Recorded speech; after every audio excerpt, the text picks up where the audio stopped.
Alors c'est parti. Alia, Attendez. Bella. Laissez les musiciens démarrer. Créez une ambiance.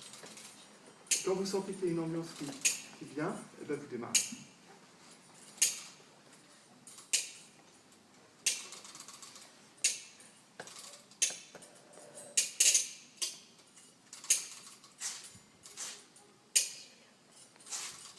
Alia Et Bella.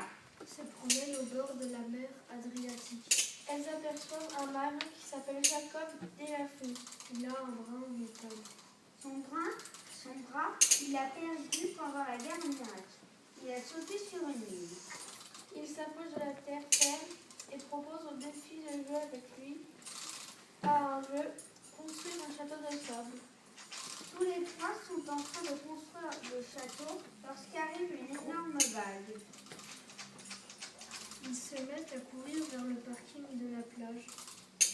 Jacob se voit dans son visage et il découvre tout à coup que son visage devient noir.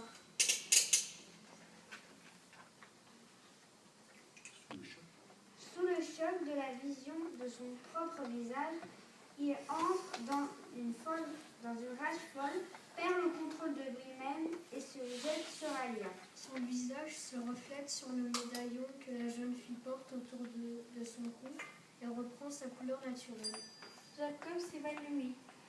Plus tard, il se réveille dans une voiture de police. Il ne comprend absolument pas ce qui lui arrive.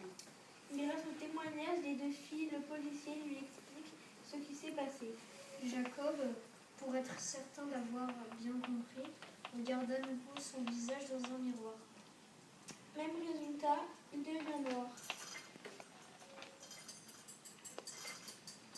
Toujours enragé, il arrache ses menottes, il sort du fourgon de police et s'enfuit.